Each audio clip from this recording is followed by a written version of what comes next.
Have you ever happened to open Steam, browse around for a bit, and then just close it? You're not bored from gaming, you're just exhausted. Gaming burnout is real, folks. Here's how I solved this problem. Stick around. Live chill and video games. Hello everyone, how are you my friends? Well, in this video we're going to talk about how to reignite our joy for video games. So, I said in another video a long time ago, I was in a position that I was thinking about quitting video games. I mean, I didn't have the same patience to play them, and they didn't bring me that much joy. And I was also a lot into personal development, and somehow I was seeing that video games are taking a lot of my time, and I had other activities as well.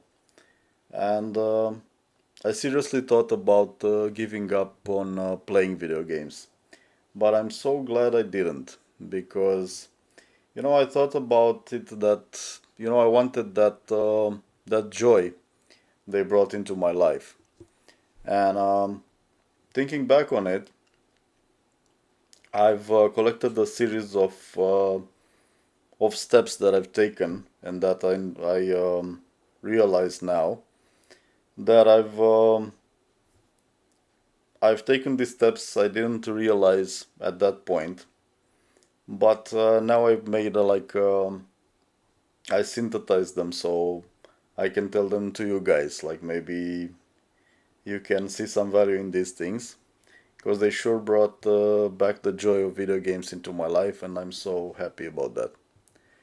So one of the first things I've I've noticed that it really helped me to start playing games again is stopping to obsessively buying or collecting video games. Because buying is not the same as playing. Even if we have the same dopamine hit when we buy a game, we imagine ourselves playing it, and our brain, imagines us that we have all the time in the world to play it, and we'll enjoy the game, and we end up buying the game, like from a sale or something like that. But we oftentimes don't realize that by adding more and more games to our collection, whether it's Steam or a physical collection, we actually increase our chances of analysis paralysis. So when we have in psychology, when you have a choice to make and you have like a choice from two things, so it's already something that you have to think about, But when you increase that number of choices you have from the items you have to choose, like exponentially, you develop even more analysis paralysis, and then it becomes the choice becomes exhausting. So when we have so many games on Steam library or on our physical collection, it's kind of the choice becomes exhausting, and we end up not playing at all. We cannot decide on what to play.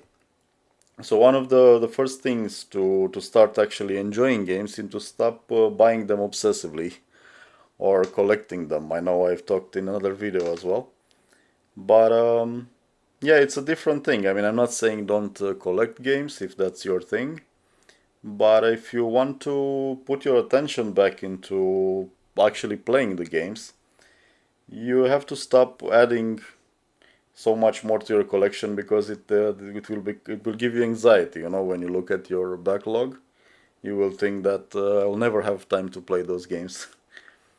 And I don't know if you. I mean, I have 754 games only on my Steam library. So yeah, in a way, I mean, if you do the math, maybe you won't have time to play all those games. But that doesn't matter. You'll play whatever you want to play, like in your own rhythm. You don't have to put pressure on yourself just because you buy a lot of games. You don't have to think like that.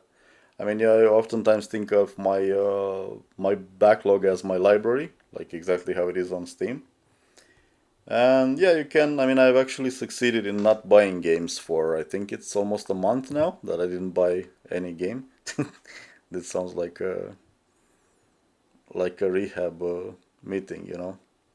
Like my name is Andy. I didn't buy games for a month. But yeah, I mean, there's a lot of addiction in buying games and adding them to your collection. And if you always like in Steam, you like you have to go to the store and then you browse around, and then maybe you have some money available and you see a good discount, and you buy a game. But uh, how when will you get the time to play it? So yeah, if you want to take your attention back to playing, you have to first stop obsessively buying and collecting them. You know, the keyword here is obsessively.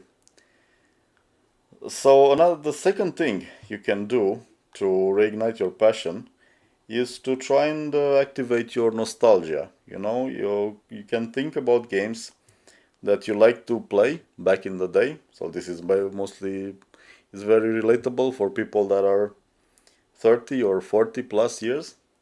So now we're adults, and maybe some of you feel like you've lost the joy of actually sitting down and playing the games, you know.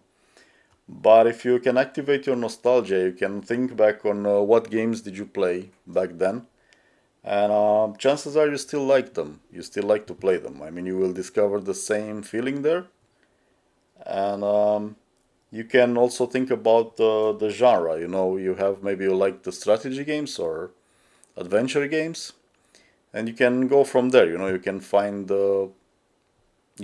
games from the same genre and play them, and chances are you'll like them now as well. Just have to rediscover your passion to play them. And the third thing is to think about why did you like those games? I mean, did you like the immersion? Did you like the strategy they put you through? Did you like the puzzles that made you think? And like, did you feel smart when you completed the puzzle?